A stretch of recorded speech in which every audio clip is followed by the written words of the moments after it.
और ये वहां बैठकर तंबाकू मल के खा रहा है, उसकी आंख में आंसू नहीं है। पहले के समय में किसी मेहमान को छोड़ने जाते थे तो आंख में आंसू आते थे। बोलो रे जीजियो, सही है कि गलत? कहां गया सब? किस जगह चले गया वो समय?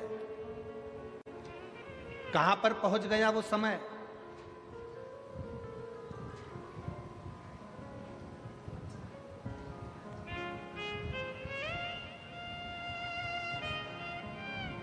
कितनी दूर जाना है। पहले के समय में इतनी गाड़ियां नहीं थी, इतनी व्यवस्थाएं नहीं थी जाने आने के लिए, बस के इतने साधन नहीं थे, ट्रेन के इतने साधन नहीं थे, तो भी पहले के ज़माने में लोग कैसे भी किसी की तबीयत देखना हो, किसी के यहाँ कोई मिलने जाना हो, तो बिना कारण के लोग चले जाते थे अपना समय निकालकर, भले वो पैदल जाना पड़े। आज के ज़माने में जितने यहाँ बैठे हो ना, सबके घर में 2 व्हीलर की गाड़ी है, सबके घर में 4 व्हीलर की गाड़ी है। 4 व्हीलर नहीं होगी तो 2 व्हीलर तो होगी। बोलो है कि नहीं है ना सबके यहाँ? सबके घर में अगर 4 व्हीलर नहीं है तो 2 व्हीलर है। पहले के ज़माने में तो गाड़ी नहीं होती थी, साइकिल होती थी, बैलगाड़ी होती थी, तो भी लोग मिलने जाते थे, समय निकाल कर पहुंच जाते थे। आज के ज़माने में 4 व्हीलर गाड़ी है, ट्रेन का साधन, हवाई जहाज का साधन, हेलीकॉप्टर का साधन, बस का साधन, गाड़ियों का साधन, 2 व्हीलर 4 व्हीलर सब घर में है। उसके बाद भी अगर कोई रिश्तेदार की तबीयत गड़बड़ है तो कोई मिलने के लिए नहीं जाता, कोई परिचित के पास बैठने नहीं जाता, केवल फोन पर पूछ लेता है और राम राम सम सम कर लिया और जाने का काम खत्म हो गया। पहले के समय में लोग जाते थे, बैठते थे, बात करते थे और उसका दुख हरते थे।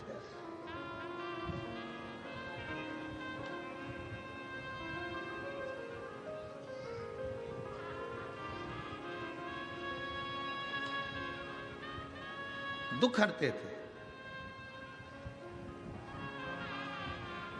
हृदय में थोड़ा सा भी अगर दुख होता था किसी के तो उससे मिलने पहुंच जाते थे। बोलो सही है कि गलत है? पहले के समय में घर में इतने कपड़े नहीं होते थे, इतनी अलमारियां भरी नहीं होती थी। पहले के समय में घर में इतने कपड़े नहीं होते थे, फिर भी घर में रहने वाला गरीब भी अपना पूरा तन ढककर रहता था, और आज पूरी अलमारी भरी होती है और व्यक्ति नंगा घूमता है।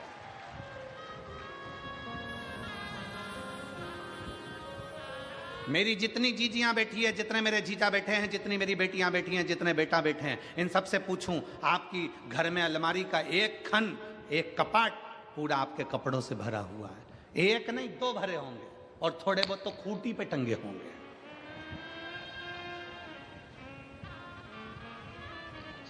पहले के जमाने में कपड़े नहीं थे तो भी गरीब से गरीब व्यक्ति भी अपना पूरा तन ढककर चलता था, तन ढका करता था। आज के जमाने में कमरा कपड़ों से भरा पड़ा है तो भी आदमी नंगा घूम रहा है। ये शर्म की बात है, ये शर्म की बात है।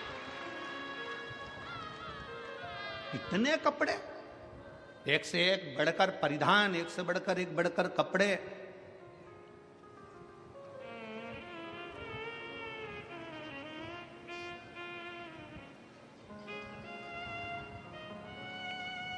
मैं महाराष्ट्र की मेरी जीजियों को, मैं संपूर्ण देश की मेरी बेटियों को, मेरी माताओं को हाथ जोड़ नमन कर कर प्रणाम करता हूं कि आप हमारी संस्कृति और सभ्यता को बनाए हुए हो, संस्कार को दे रहे हो। आप आज भी सभ्यता और संस्कृति और संस्कारों की दैनी इस भारत माता के संस्कारों को दुनिया तक पहुंचा रहे हो।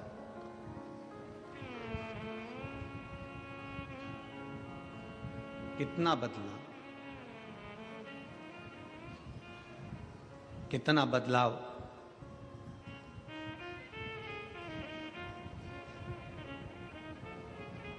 नामदेव जी कहते हैं तुम्हारे जो शब्द हैं ना, ये शब्द ठीक नहीं है। तुम क्या कह रहे हो?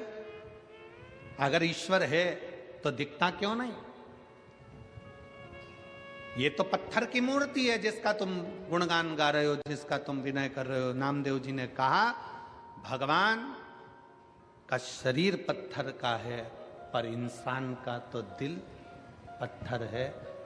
पत्थर दिल है, इसलिए भगवान की मूर्ति भी पत्थर की नजर आ रही है। जिस दिन दिल कोमल होता उस दिन मेरा शंकर भी कोमल नजर आता। मैं बैठा हूं पूरी, मेरा शिव भी कोमल नजर आता।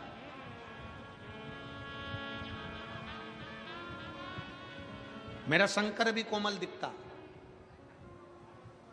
हमारे मन, हमारे विचार, हमारी सोच हमें परमात्मा के करीब में लेकर जाती है। हमारे विचार हमें शंकर के करीब में लेकर जाते हैं। हम कितने अच्छे विचार लेकर जिंदगी के इन पहलुओं में आगे बढ़ेंगे तो हम उन्नति की ओर बढ़ते चले जाएंगे।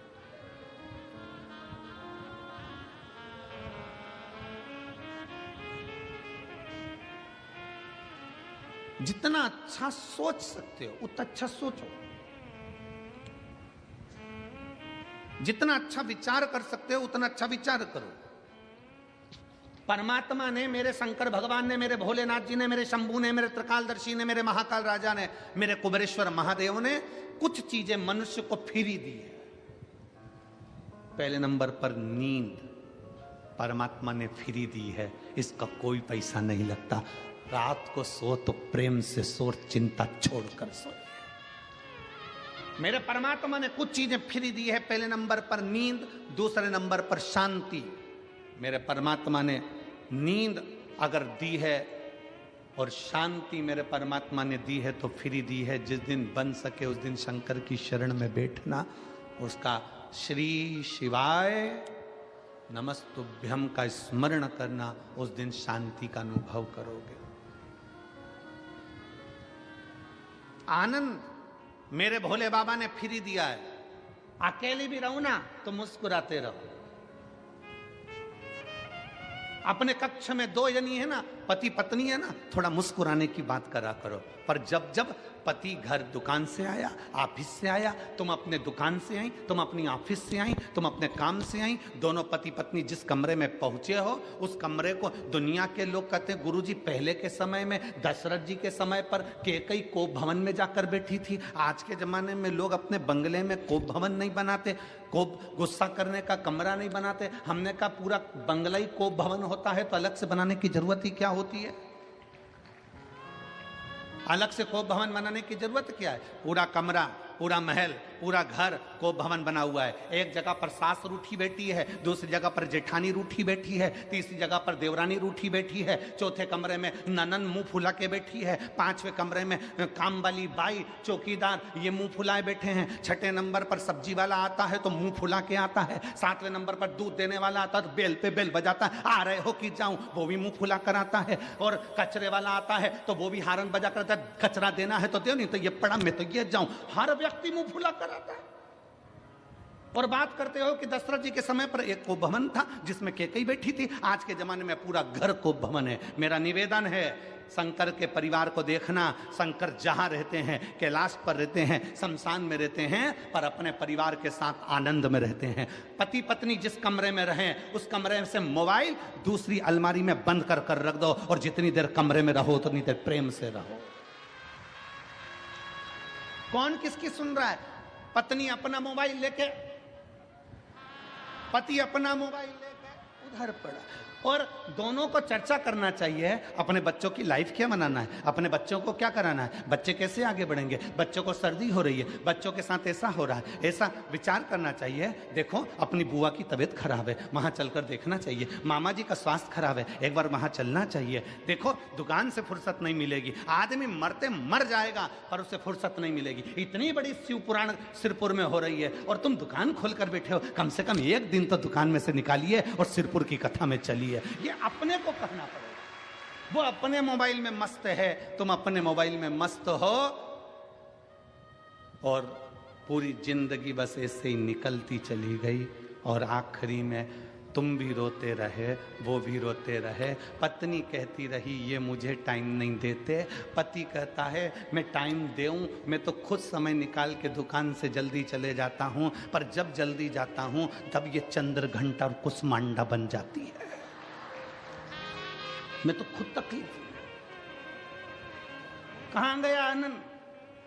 शंकर भगवान ने, ओघड़दानी ने, त्रिकालदर्शी कैलाशी ने, जब भगवान नारायण, भगवान मां जगतजननी दुर्गा, श्री गणेश जी महाराज, सूर्य नारायण और भगवान शंकर सब बैठे थे। पंचायत लगी थी देवताओं की। शिव पंचायत में सारे देवता बैठे थे। 33 कोटि देवता पंचायत को सुनने बैठे थे। तो पूछा, नारायण ने कहा मेरे पास में ये है, ब्रह्मा कहे मेरे पास में ये है, शंकर भगवान ने कहा मुझे कुछ नहीं चाहिए, मेरे संसार में मृत्यु लोक में जो जन्म लेगा उसको कुछ चीजें फ्री में दे दी जाए। क्या चीज फ्री चाहिए? तो कि वो सोए तो निंद्रा फ्री हो, शांति फ्री हो, आनंद, जम के बोलो, फ्री हो, आनंद भी फ्री हो, हवा, जम के बोलिए, फ्री हो, पानी फ्री हो, हवा, पानी, प्रकाश सूर्य का फ्री हो।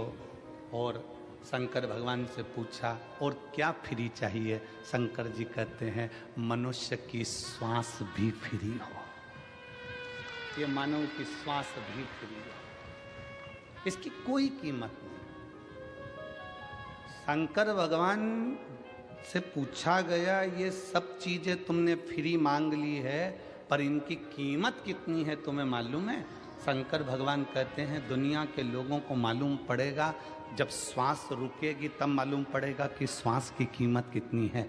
पानी जब खत्म हो जाएगा तब मालूम पड़ेगा कि पानी की कीमत कितनी है। हवा जब रुक जाएगी तब ऑक्सीजन की बोतल लगेगी, तब मालूम पड़ेगा कि हवा की कीमत कितनी है। घर से जब शांति चली जाएगी, बाबाओं के दरवाजे पर जाकर कहोगे थोड़ी शांति दे दो, तब मालूम पड़ेगा शांति की कीमत कितनी है। नींद चली जाएगी, डॉक्टर को दिखाओगे, वो 500 रुपए की गोली देगा एक खा के सोने के लिए, तब मालूम पड़ेगा कि नींद की कीमत कितनी है, हवा की कीमत कितनी है। शांति जब चली गई, शांति की कीमत कितनी है। ये सब चीज की कीमत, आनंद जब चले गया जीवन का, तब मालूम पड़ेगा कि आनंद की कीमत कितनी है। शंकर भगवान ने जो जो मनुष्य को दिया है, फ्री में जो जो चीज दी है, आज के जमाने में ये सब कीमती है। इसको संभाल कर रखना हमारी जवाबदारी है, इसको संजो कर रखना हमारी जवाबदारी।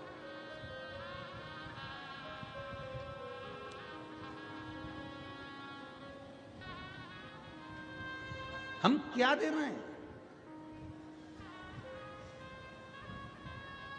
कितने लोग मिलते हैं संसार में, कितने, कई लोगों के चेहरे की हंसी चली गई, वो मुसद्दी लाल जैसा हो गया, ऐसा बैठा रहता बिल्कुल मुंह फुला के। घर में माताओं को देखो तो ऐसी बैठी रहेगी, माताएं ऐसी बैठी रहेंगी जैसे मातम में बैठी। अरे कहां आए हो?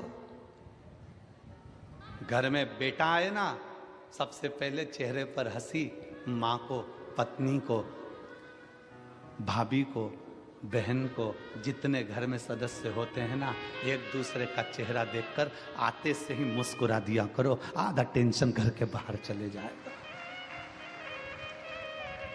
आप मुस्कुराते ही नहीं। बेटा घर में आया और माँ मुंह फुलाकर बैठी है तो बेटा समझ जाता है फिर झगड़ा हुआ। आधा टेंशन में बेटा घर दुकान का टेंशन लाया था और आधा और घर में मिल गया। कमरे में पहुंचा तो पत्नी का मुंह फुलाता है, समझ गया कि बोलना ही बेकार है। बच्चे को देखो तो वो अपना गेम लेके बैठा हुआ है, पापा बोल रहा है बेटा चिक्कू कैसा है, चिक्कू बोल ही नहीं रहा, पापा समझ गया ये भी टेंशन में ही है, आज कुछ ना कुछ बात हुई है। बहन से बात करा तो बहन मुंह फुलाकर जवाब देती मुझे क्या मालूम, मेरे को क्या मालूम, मैं क्या यही देखने के लिए आई हूं। भाई से पूछो तो भाई चिढ़कर जवाब देता है। जरा विचार करिए, जिंदगी का आनंद सारा की सारा समाप्त कर बैठे हो, शून्य पर आकर खड़े हो। बिल्डिंग बढ़ गई, धन बढ़ गया, संपदा बढ़ गई, सत्ता बढ़ गई, वैभव बढ़ गया, अपने देश का, प्रदेश का, राज्य का, सबका विकास हो गया। पर विचार करिए कि अपन ने अपने आप को शून्य कर लिया है। आनंद और शांति और निंद्रा सब चली गई, सुख चले गए।